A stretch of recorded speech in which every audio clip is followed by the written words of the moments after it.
सभी को मेरा नमस्कार। आज एक सबसे बड़ी खबर मतलब ये आई है, लेखपाल का नोटिफिकेशन जारी कर दिया गया है।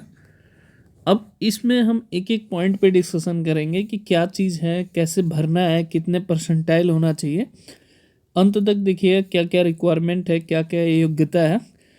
तो ये बहुत सारे बच्चे वेट कर रहे थे, तो पहले अब एक एक पॉइंट से स्टार्ट करते हैं। आप देखेंगे, पहली चीज़ देखिए कि लेखपाल का जो शुल्क आवेदन अप्लाई करेंगे वो कहाँ से, 7/1/2022 मतलब 7 जनवरी से स्टार्ट करेंगे।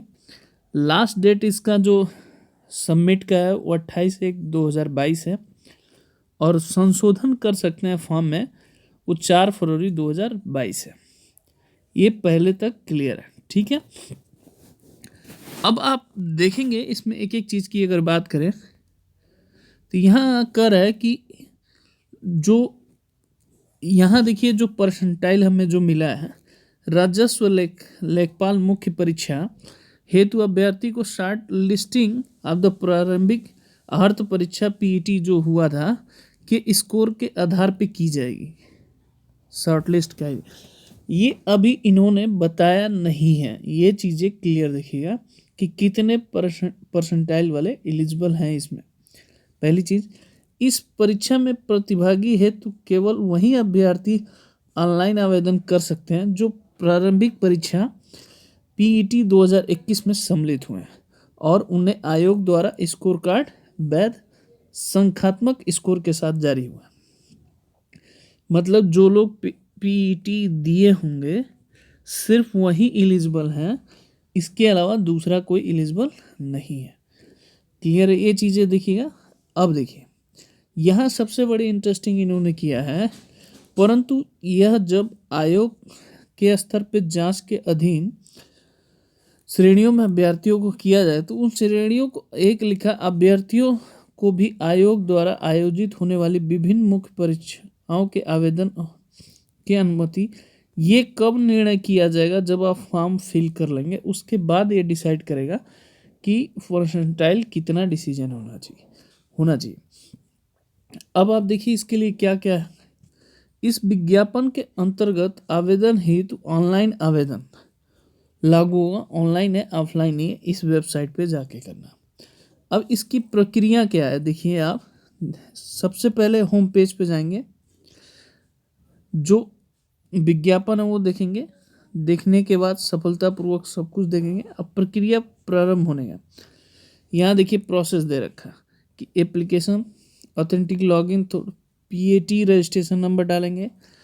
डालने के बाद उसके बाद क्या करा, एक पर्सनल डिटेल आएगा, उसमें क्या क्या भरना होगा, रजिस्ट्रेशन नंबर, जन्म तिथि, लिंग, उत्तर प्रदेश के मूल निवासी, श्रेणी संबंधी विवरण भरकर आवेदन है तो लॉगिन कर सकते हैं। जैसे ही लॉगिन करेंगे तो एक ओटीपी आएगा,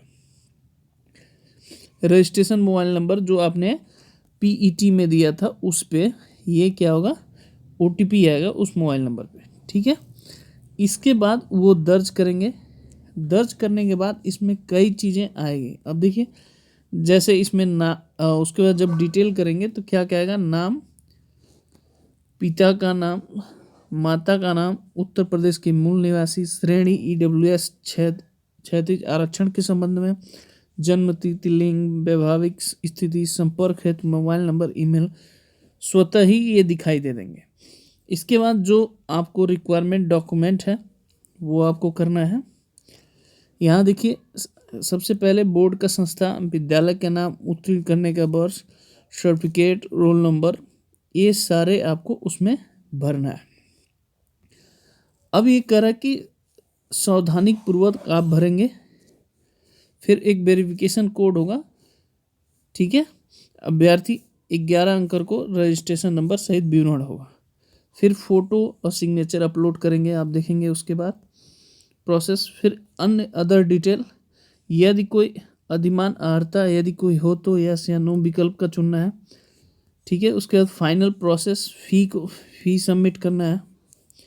सबमिट करने के बाद शुल्क आपका जैसे डेबिट क्रेडिट कार्ड किसी से भी कर सकते हैं। उसके बाद प्रिंट आउट निकालना है, ट्रांजैक्शन आईडी उसमें डालना है। पूरा ये फाइनल आप देखेंगे, फाइनल ये जमा हो जाएगा। अब जो शुल्क है वो देखिए, जर्नल का भी अगर देखेंगे 25 है, पिछड़ा वर्ग का भी 25 है, अनुसूचित वर्ग का भी 25 रुपये है। सबका मतलब 25-25 है, इसमें किसी को डिस्काउंट नहीं है। ठीक है, ये समझ में आ गया। और इसको किसी मतलब प्रिंट आउट फॉर्म का ज़रूर लेके रख लीजिए। ये पूरा प्रोसेस है। यहाँ तक समझ गए, आगे चलते हैं। अब देखिए, जब आवेदन में संशोधन कैसे, आवेदन फीस शुल्क जमा करने के उपरांत आप देखेंगे आवेदन पत्र में संशोधन कर सकते हैं।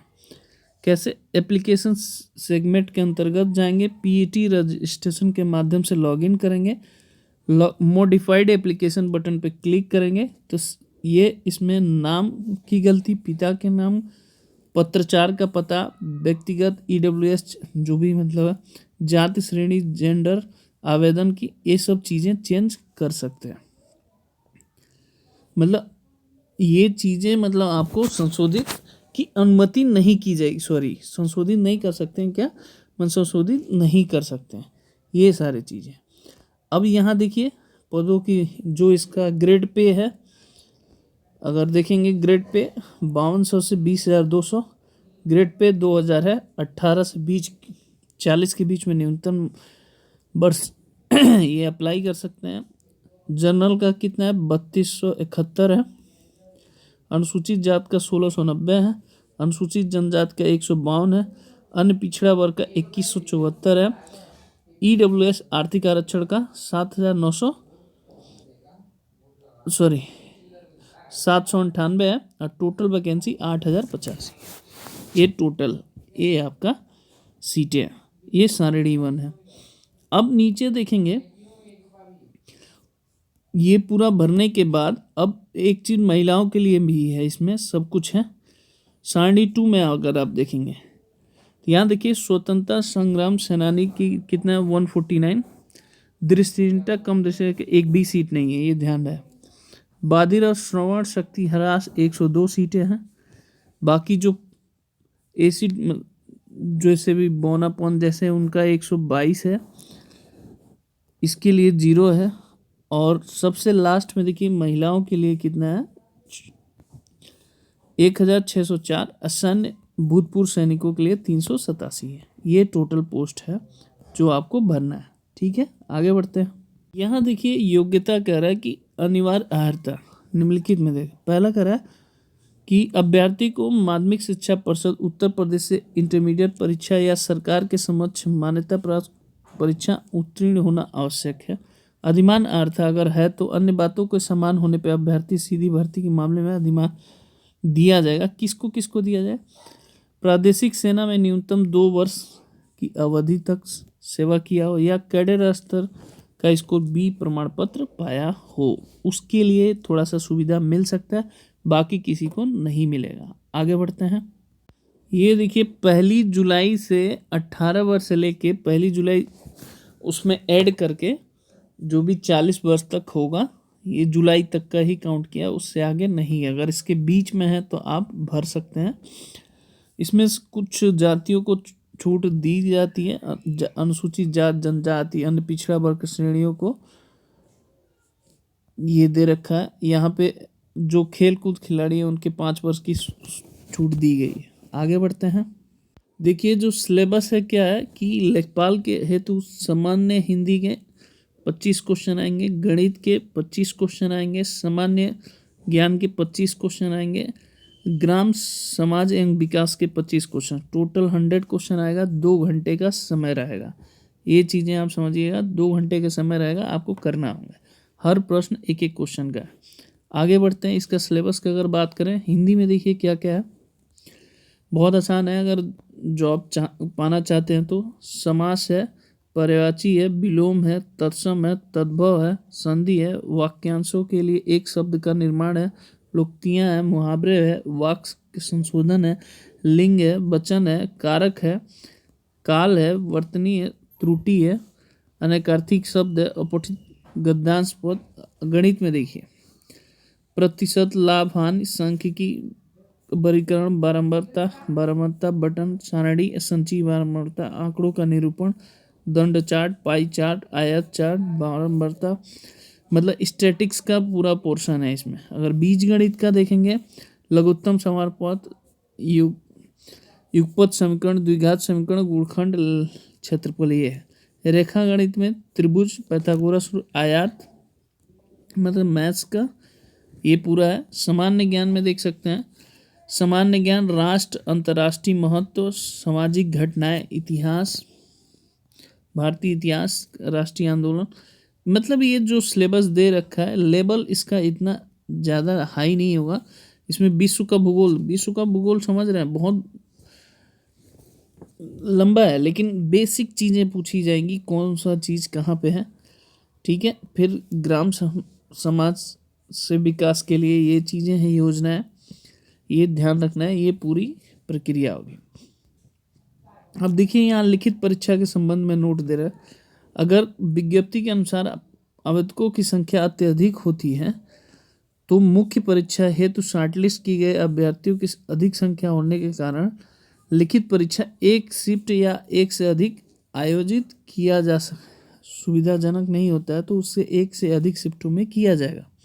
उसके बाद नॉर्मलाइजेशन का भी संबंध इन्होंने दिया है, तो अगर ज़्यादा आ जाता है तो नॉर्मलाइजेशन भी लागू होगा, ठीक है। ये चीज़ें समझने की आपको ज़रूरत है। आगे बढ़ते हैं। अगर किसी तरह की समस्या आ रहा है तो ऑनलाइन आवेदन में, तो इस नंबर पे कॉल करके आप अपनी समस्याओं का हल दूर कर सकते हैं। ओके, जय हिंद, जय माता दी, और सब लोग भरें। जय हिंद, जय माता दी।